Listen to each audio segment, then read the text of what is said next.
ভোটের 2 মাস পর ঘুম ভাঙল কালীঘাট তৃণমূলের। ভোটের প্রায় 2 মাস পর অভিষেকের নামে হেল্পলাইন ফের চালু হলো। ভোট পরবর্তী হিংসায় আক্রান্তদের জন্য হেল্পলাইন চালু হয়েছে। আইনি সাহায্য দিতে চালু হলো এক ডাকে অভিষেক।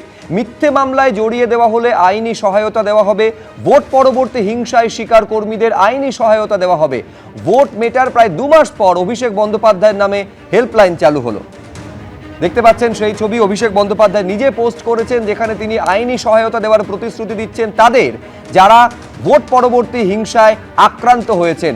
ভোটের প্রায় 2 মাস পর এই হেল্পলাইন চালু হলো আরও একবার। ভোট পরবর্তী হিংসায় আক্রান্ত যারা তাদের জন্যই এই সহযোগিতার হেল্পলাইন। আইনি সাহায্য দিতে চালু হলো এক ডাকে অভিষেক। মিথ্যে মামলায় জড়িয়ে দেওয়া হলে আইনি সহায়তা দেওয়া হবে। এমনকি পোস্ট পোল ভায়োলেন্স বা ভোট পরবর্তী হিংসার শিকার যে কর্মীরা তাদেরও আইনি সহায়তা দেওয়ার প্রতিশ্রুতি দিয়ে চালু হলো এক ডাকে অভিষেক।